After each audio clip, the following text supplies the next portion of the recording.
día de hoy vamos a continuar con el estudio que estamos teniendo de este libro que se llama La última generación de cristianos. El día de hoy vamos a ver un tema importante en el cual, como los anteriores, nos hace un reto, ¿verdad? Y aquí dice el tema de hoy que se llama Revelando al Dios de la Restauración. Hace un momento hablábamos de restauración. ¿Qué es restauración? ¿Alguien sabe qué es restauración? Ok. ¿Qué pasaría si digamos algo está ¿cómo te llamas? Norma, como dice Norma, algo está destruido y queremos que vuelva a su estado original, tenemos que hacer un trabajo, ¿verdad? Tenemos que hacer una actividad de poner las cosas otra vez, de tratarlas de poner en su lugar, ¿verdad? Hay unos que le llaman, los que restauran los cuadros, ¿cómo le llaman? Curadores, ¿sí, no? Y ellos lo que se tratan de hacer es mantener casi las líneas, todo el detalle que hace el artista original para que puedan tener una esencia como la que fue desde el principio, ¿verdad? Una vez en una señora le dieron un cuadro, no sé de quién era, y se quiso hacer la artista, ¿y qué hizo con ese cuadro? Lo hizo, más bien lo echó a perder, ¿verdad? No ni lo restauró, y quién sabe qué hizo ahí. El caso es que destruyó esa obra de arte, ¿verdad? Entonces, para que haya una restauración tiene que haber también una cualidad importante en la persona que hace esa restauración, ¿verdad? Entonces, Dios es el único capaz de restaurar al hombre. ¿Por qué? Porque Dios es el que creó al hombre. Dios es el único que puede tener en su mano, en su poder, la cualidad, la capacidad de volver al hombre a su estado natural, original, ¿verdad? Nosotros podemos hablar, ¿verdad? Y decir, ¿verdad? Porque sabemos que toda la creación gime a una y aún está con dolores de parto hasta ahora. ¿Qué fue lo que pasó cuando el hombre pecó? ¿Verdad? Dios le dio a Adán todo, sin que él hiciera nada, ¿verdad? Porque dice que Dios primero creó el cielo y la tierra, ¿verdad? Después dijo Dios que hiciera la luz, después creó a los animales de la mar, ¿verdad? Creó a las bestias del campo, ¿verdad? Después también creó toda la vegetación que conocemos hoy. Y por último, cuando había terminado todo, ¿verdad? Y cada vez que iba creando vio Dios que era bueno. Y cuando creó Dios al hombre, lo vio como una creación perfecta y que era la corona de su creación, ¿verdad? Y dice que Dios lo puso por sobre toda su creación, ¿verdad? Pero el hombre ahora está sobre la creación, el hombre tiene control sobre la naturaleza, el hombre tiene control sobre las bestias, ¿verdad? A lo mejor algunos domadores sí, ¿verdad? Pero hay algunos domadores que les va mal y hasta terminan devorados por los animales que ellos según están domando, ¿verdad? Porque el hombre no tiene el control, pero Adán y Eva tenían el control de esos animales, ¿verdad? Porque Dios le dio al hombre la capacidad de reinar sobre de esas bestias, ¿verdad? No importa que fuera un león, que fuera un oso, ¿verdad? ¿Cuántos de nosotros nos gustaría estar de frente con un oso? ¿Verdad? ¿Sí? ¿Nos gustaría? ¿Verdad?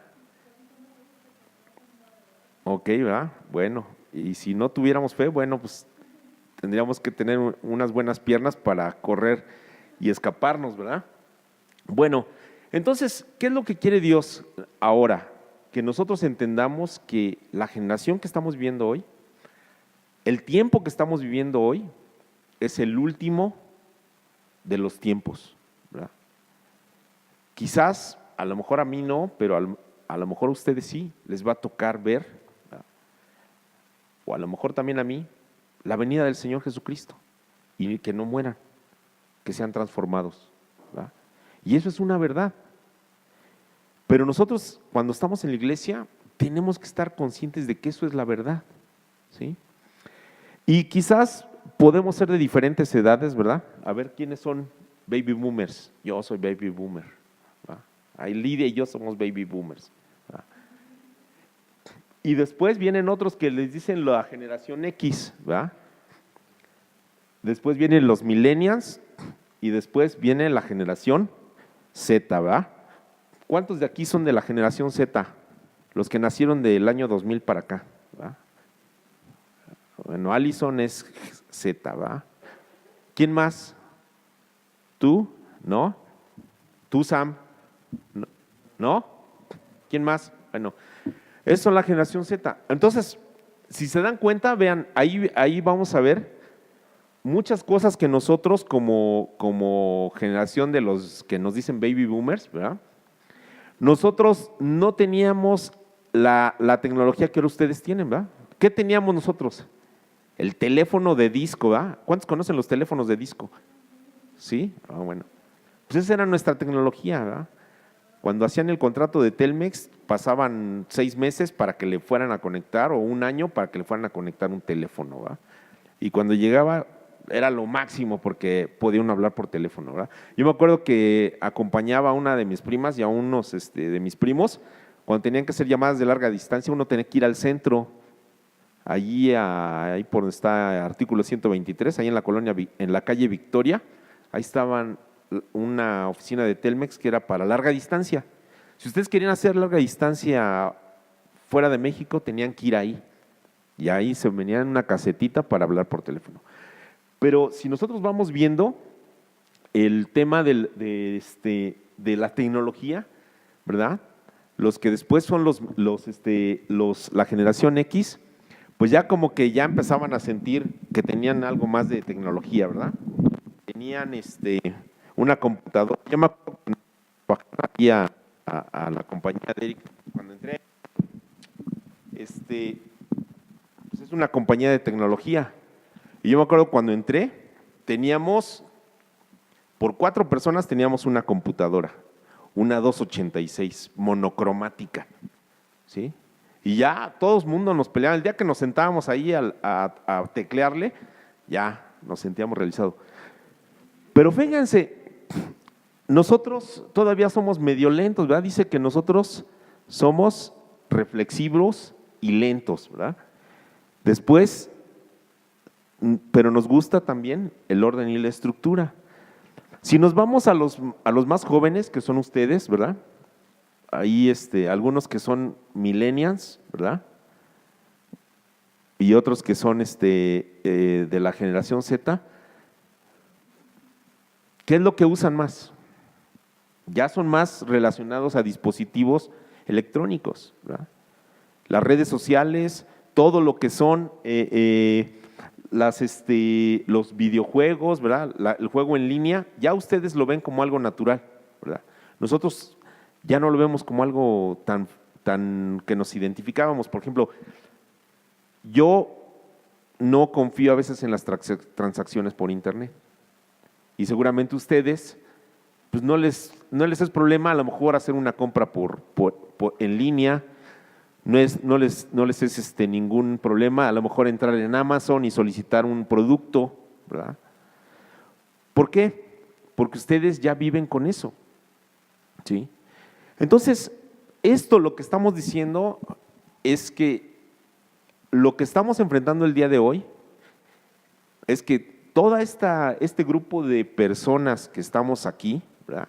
Con diferentes contextos en la historia de la humanidad, nosotros, algo que fue muy relevante cuando nosotros estábamos pequeños era la Guerra Fría, ¿verdad? Acababa de terminar, bueno, no acababa de terminar, pero tenía algunos años que acababa de terminar la Guerra Mundial y todavía seguía el enfrentamiento de los rusos con los americanos, ¿verdad? No se hablaban, ¿verdad? Y había una tensión porque se pudiera desatar una guerra mundial entre esos dos bandos, ¿verdad? Después viene la caída del muro de Berlín, de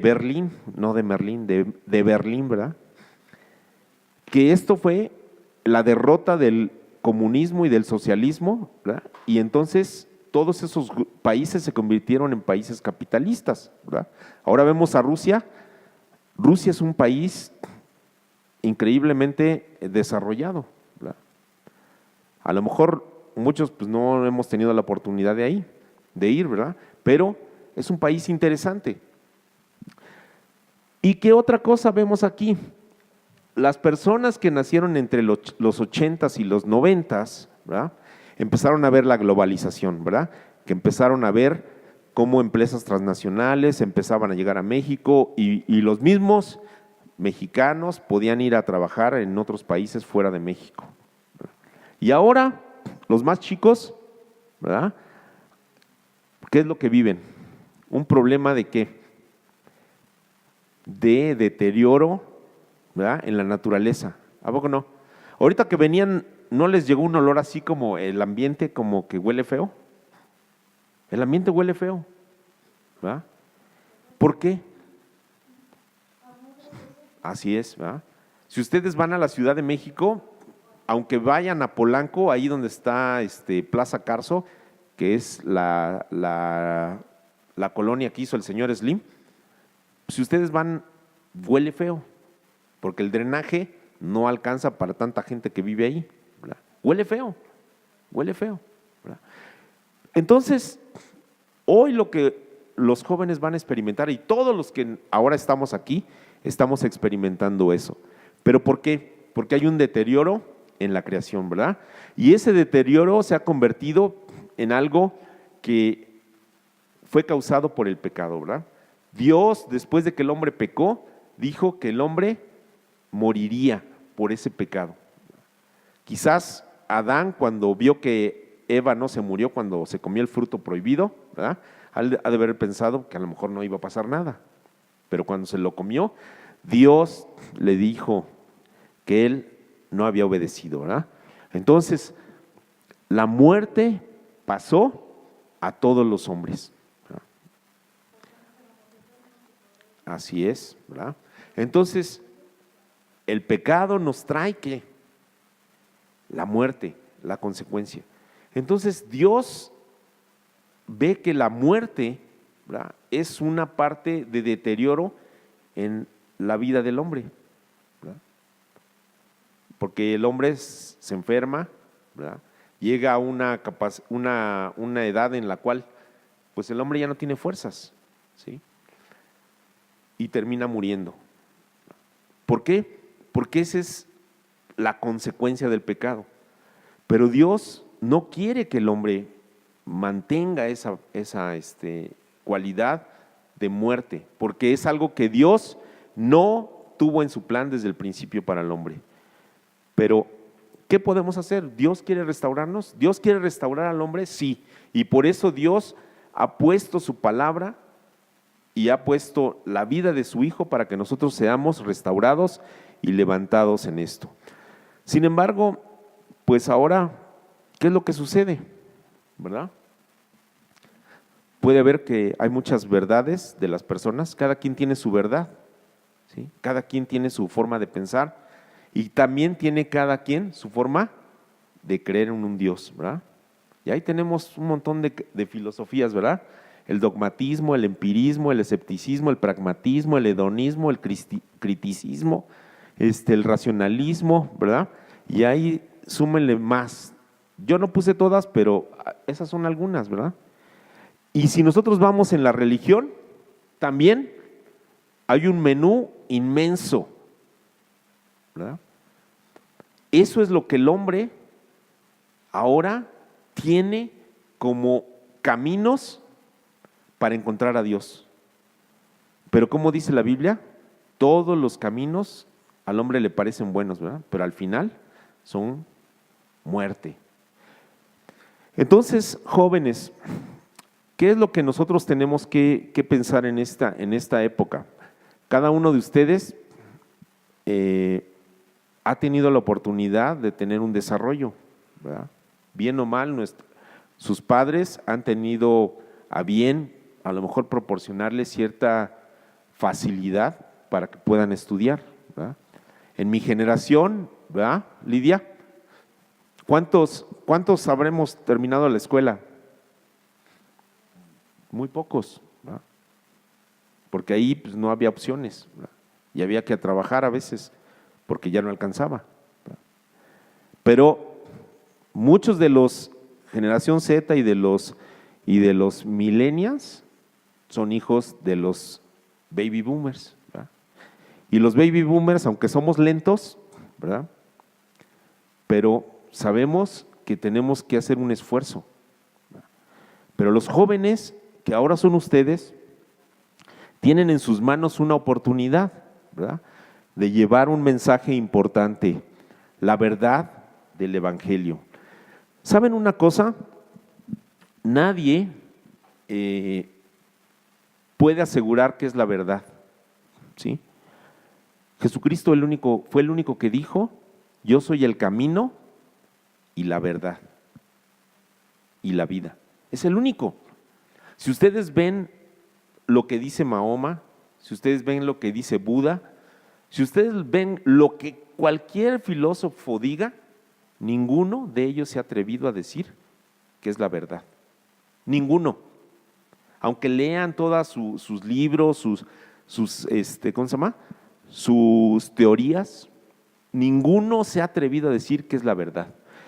Pero hay una verdad, jóvenes, que es la que tenemos que anunciar al mundo, y es que el pecado nos ha separado de Dios. Y dice en Romanos 5:12, dice: por tanto, como el pecado entró en el mundo por un hombre, y por el pecado la muerte, así la muerte pasó a todos los hombres por cuanto todos pecaron. Y esa es una verdad que tenemos que decirle al mundo. Es una verdad. ¿Por qué tenemos que decírselo? Porque el pecado es el que nos separa de Dios. Ahora, hay algo importante, jóvenes. Yo les iba a preguntar, ¿cuántos de ustedes han entregado su vida a Cristo? ¿Cuántos? ¿Sí? Ok. Y nosotros sabemos que el arrepentimiento, hoy tuvimos una sesión de evangelismo, ¿verdad? Y algo importante que estaban recalcando los hermanos es: cuando nosotros presentamos el Evangelio de Cristo, tenemos que decirle a las personas que lo importante de conocer a Cristo, primero, es que reconozcan sus pecados y se arrepientan. No podemos ofrecerles a las personas jóvenes que el Dios les va a ayudar, que Dios los va a sanar, que Dios los va a dar un mejor trabajo. Eso no es la salvación, eso no es el Evangelio, eso no es. ¿El Evangelio qué es?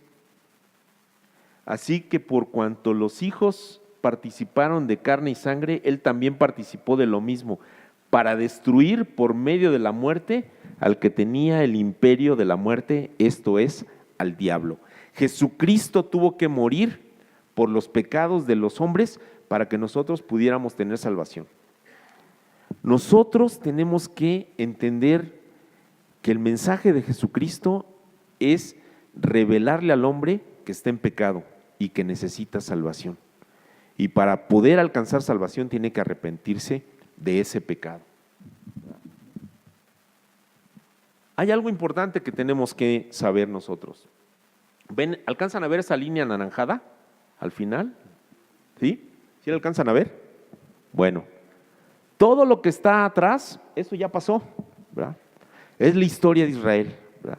Pasaron el reino de los babilonios, el reino de los persas, el reino de los egipcios, el reino de los griegos, el imperio romano. ¿Y qué vemos? Esas semanas Daniel las vio, ¿verdad? Pero ahora nosotros estamos en la línea anaranjada. La línea anaranjada somos nosotros. Nada más, para allá no, nada más la línea anaranjada. Pero esa línea anaranjada duró o ha durado 2018 años. Esa línea anaranjada. Pero ¿qué va a aparecer? Cuando termine esa línea anaranjada, ¿verdad?, entonces vendrá Jesucristo, ¿verdad? Y algo que nosotros tenemos que tener en nuestra conciencia, jóvenes, es que Cristo va a venir, ¿verdad? ¿Cuántos creen realmente que Cristo va a venir? ¿Sí? ¿Realmente? Porque a veces pensamos que lo que leemos en la Biblia, que lo que nos cuentan aquí en la iglesia, es algo que no es real a veces. Pero eso va a pasar, por impresionante que sea. ¿Qué dice la Biblia acerca de la resurrección? ¿Verdad? ¿Qué dice Primera de Tesalonicenses 4, 13 al 18? A ver que alguien lo lea.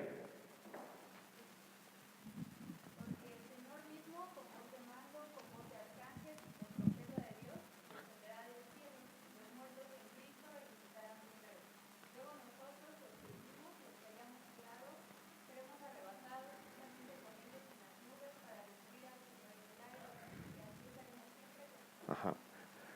Nosotros tenemos que creer eso. Y esa es nuestra esperanza. Si nosotros no tenemos esa esperanza, jóvenes, nosotros no podemos tener la suficiente capacidad de soportar lo que esta vida nos embate. Fíjense que dice Primera de Corintios 15, 39 al 58. Es demasiado larga esa lectura, solamente vamos a leer algunos pasajes. Ahorita les voy a decir cuáles. Es otra relación que habla acerca de esto. Allí en Primera de Corintios, ¿qué dice?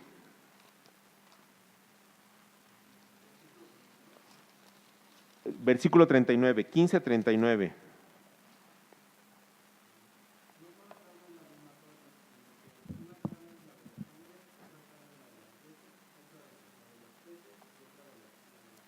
Ajá, el 40.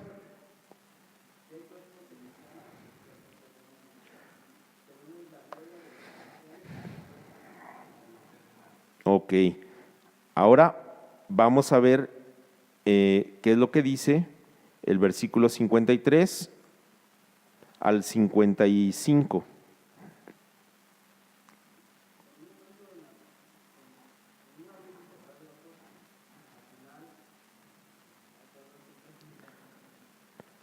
No. Ujú.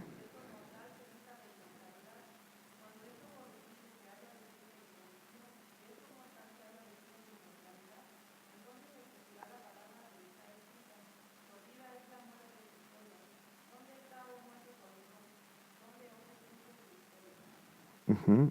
Y el último, ya que el aguijón de la muerte es que el pecado y el poder del pecado, la ley.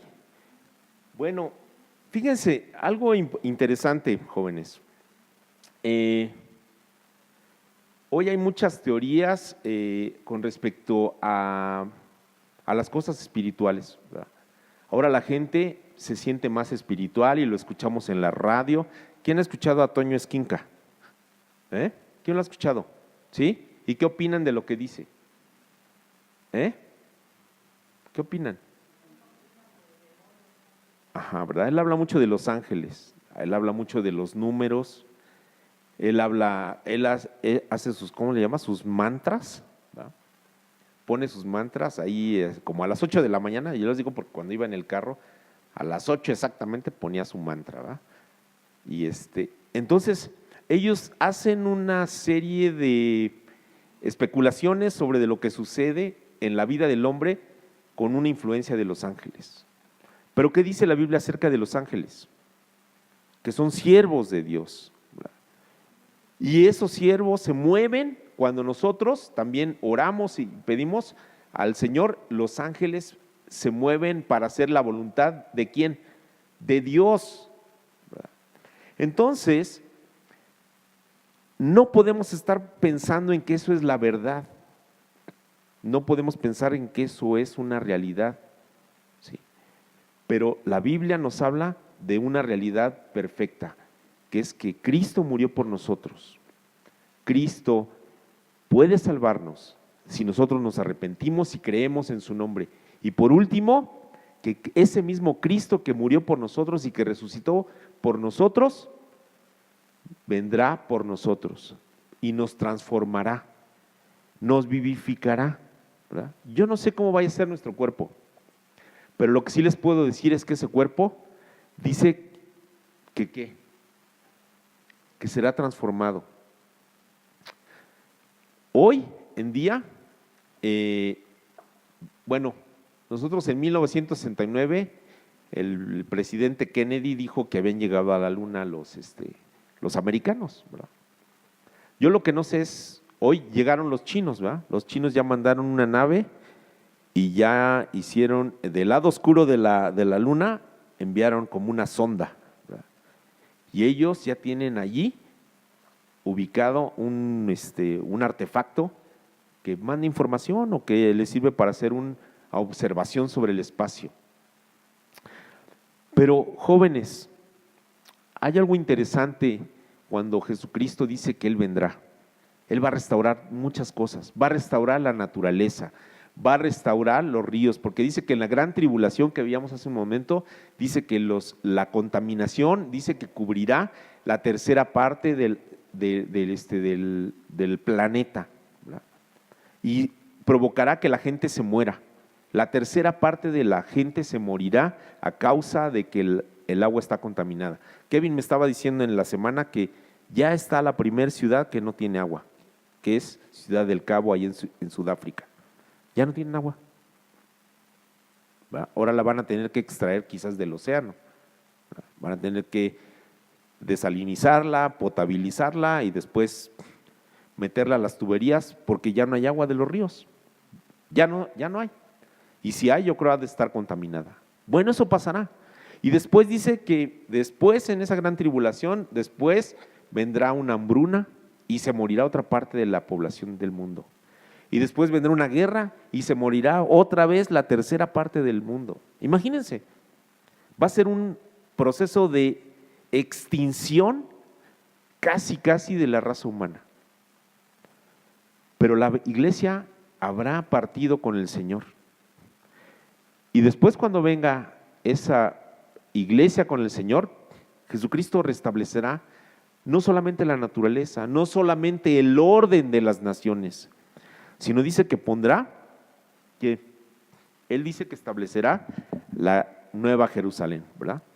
Y allí en el libro de Apocalipsis dice que esta ciudad mide 1,200 estadios de ancho, 1,200 estadios de largo y 1,200 estadios de alto. ¿Y saben qué significa 1,200 estadios de alto? Más de 2,194 kilómetros. ¿Saben cuánto llega la estratosfera? De aquí a que nosotros salgamos de la atmósfera, ¿saben cuántos kilómetros hay? 100 kilómetros. 100 kilómetros. ¿Ven? ¿Alcanzan a ver eso? A ver si lo puedes acercar un poquito más, Yamin. La parte de abajo. Aquí. Aquí está la Tierra. Todas las estaciones espaciales, las más lejanas que están aquí. ¿Saben cuántos kilómetros hay aquí? 200 kilómetros. Los satélites que le llaman de órbita baja están allí. Todas las expediciones humanas que van a hacer movimientos en el espacio, lo más que han llegado es a 200 kilómetros saliendo de la superficie de la Tierra. ¿Te puedes ir hasta el otro extremo? Fíjense qué distancia. Allí no hay nada. Y allí, donde empieza lo rojo, ese es el límite. Ahí son 2,000 kilómetros. Gracias. Ahí son 2,000 kilómetros. Aquí empiezan. Hasta ahí va a llegar la altura de la Nueva Jerusalén. Yo me estaba preguntando, dije, ¿y por qué? Pues hay quien va a habitar. ¿No? ¿Quién va a habitar ahí? Porque ¿saben qué pasará? Que nuestro cuerpo ya no estará solamente capacitado para vivir en la tierra. ¿Sí? Parece eso como de ciencia ficción, ¿verdad? Se oye como algo, ay, tan locos, ¿no? Pero eso va a pasar. La distancia que nosotros podemos separarnos aquí de la tierra, ¿va? Fíjense, un avión no sale de este pedacito. Un avión, por muy alto que vuele, no llega a la primera línea de estas que están aquí. Un avión. La Biblia dice que nosotros seremos transformados e iremos a recibir a Jesús en el aire. ¿Y qué sucederá con eso?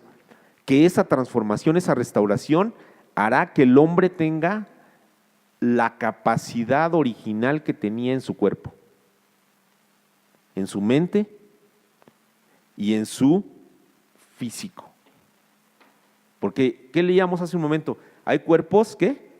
Terrenales, y hay cuerpos, ¿qué? Celestiales, ¿verdad? Y dice que el Señor nos transformará y nos restaurará a una condición que era en el principio la que Dios quería para el hombre.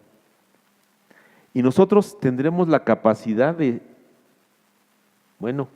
la Gran Jerusalén, la Nueva Jerusalén va a estar y con una altura de 1200 estadios. Imagínense. Será impresionante, ¿verdad? Será impresionante.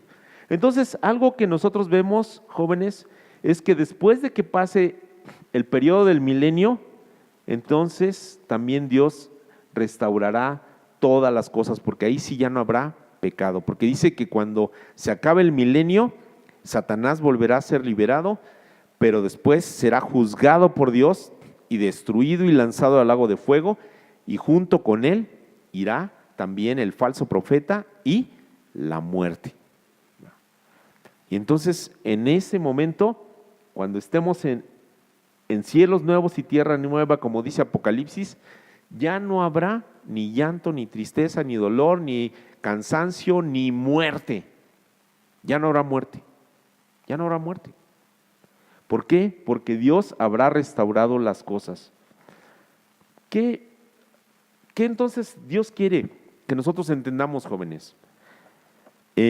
Hay un versículo aquí en Colosenses 1, 4 y 5 que dice, habiendo oído, ahí Pablo le está diciendo a los colosenses, dice, habiendo oído de vuestra fe en Cristo Jesús y del amor que tenéis a todos los santos, a causa de ¿qué?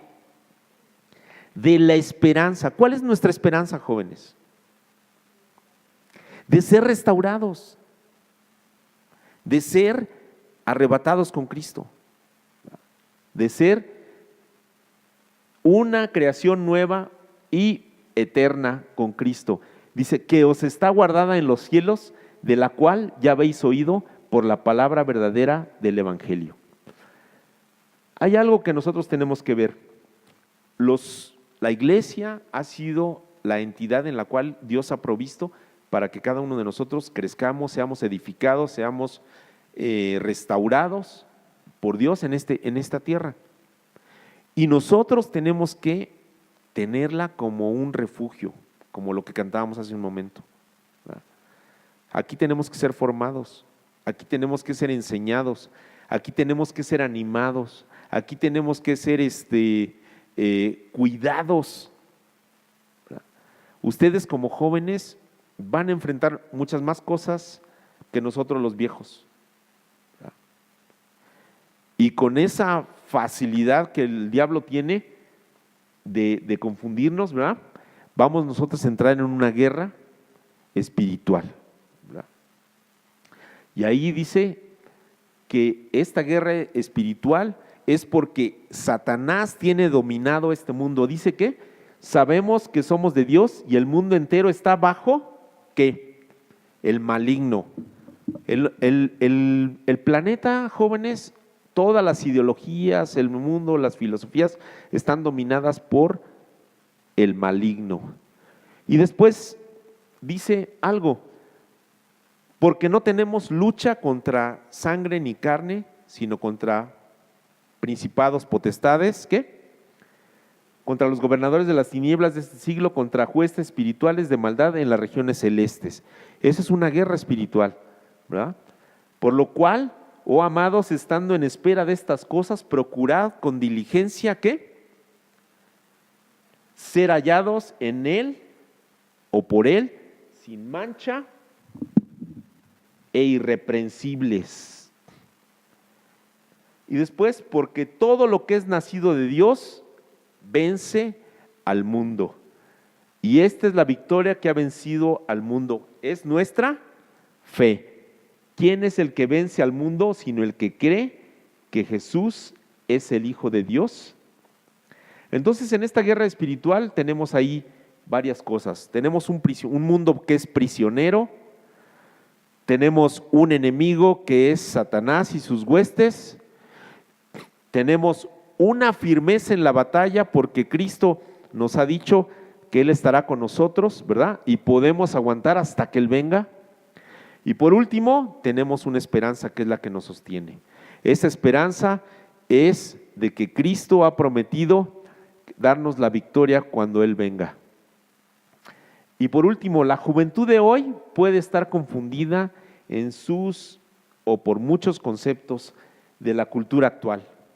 Pero algo que es importante es que una de las características de la juventud de hoy es que son idealistas y están dispuestos a comprometerse con una causa que es digna. Puede ser que tú puedas considerar que el trabajo puede ser digno, que a lo mejor ayudar a otras es digno, pero nosotros o ustedes que son jóvenes de la iglesia, la causa que es digna es el Evangelio de Cristo. Es la única causa que es digna de ser vivida por nosotros. Y también tenemos una oportunidad aquí, ¿verdad? Además de esa guerra espiritual, nosotros tenemos una oportunidad también de que si nosotros permanecemos firmes y con esa esperanza podemos compartir a otros del Evangelio de Cristo. Tenemos la oportunidad, ¿verdad? Ahí puse esa foto, me llamó la atención, ¿verdad? Ya ven que ahora se ponen los carteles en los cruceros anunciando 1000 cosas.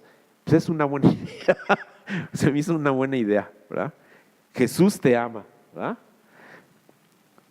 Y es una forma de compartir a Cristo, ¿verdad? Dice, porque hay una comisión, ¿verdad? Dice, por tanto, id por todo el mundo y predicad el Evangelio a toda criatura. Pero aquí dice algo importante, dice, haced ¿qué? Discípulos, bautizándoles en el nombre del Padre, del Hijo y del Espíritu Santo. Otra cosa, que Cristo nos ha dado el ministerio de la reconciliación. Nosotros, jóvenes, tenemos que producir esa reconciliación entre el hombre, que el hombre se arrepienta para estar en paz con Dios. Si el hombre no se arrepiente, no puede ser perdonado por Dios. La otra dice, porque de ninguna cosa hago caso ni estimo preciosa mi vida para mí mismo, con tal de que acabe mi carrera con gozo y el ministerio que recibí del Señor Jesús para dar testimonio del Evangelio de la gracia. Eso es algo importantísimo. Tenemos que enfrentar en todo momento la oportunidad y tener el gozo de poder compartir a Cristo, ¿verdad? Yo me acuerdo que cuando íbamos a la universidad hasta allá, hasta Iztapalapa, pues era un camino bien largo porque pues no había más que el metro y los camiones, ¿verdad? Y yo me acuerdo que cuando íbamos en el metro, pues íbamos ahí predicando en el metro, ¿verdad? Y luego hacíamos como sketches en el metro, y luego la gente, yo creo que se nos quedaba viendo, pensaban que estábamos locos, ¿no? Pero les compartíamos el Evangelio, ¿verdad? Entonces, eso es algo importante, jóvenes. Hoy ustedes tienen muchas herramientas, ¿verdad? Ya están utilizando el YouTube, ¿verdad? A lo mejor las redes sociales, ¿verdad? Es una oportunidad. Y yo espero en Dios, ¿verdad?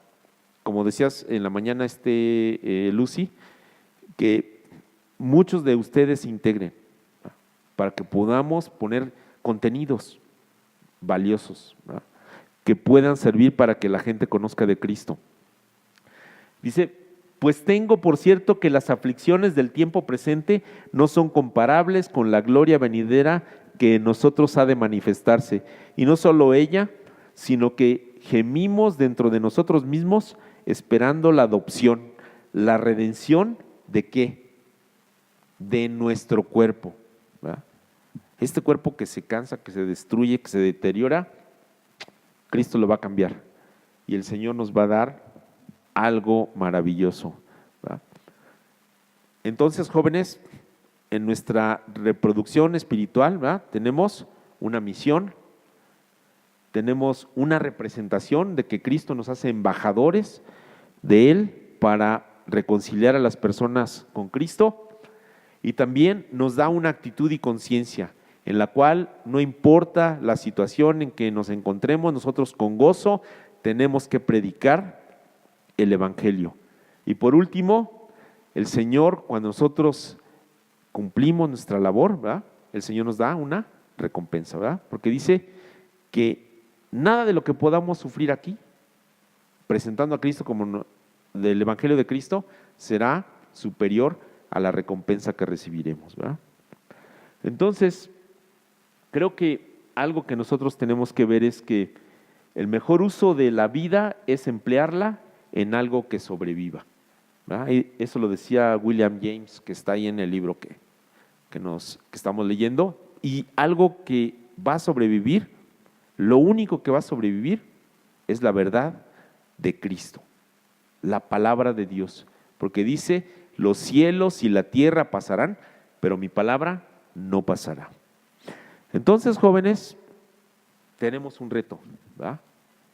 Tenemos un reto, ¿sí o no?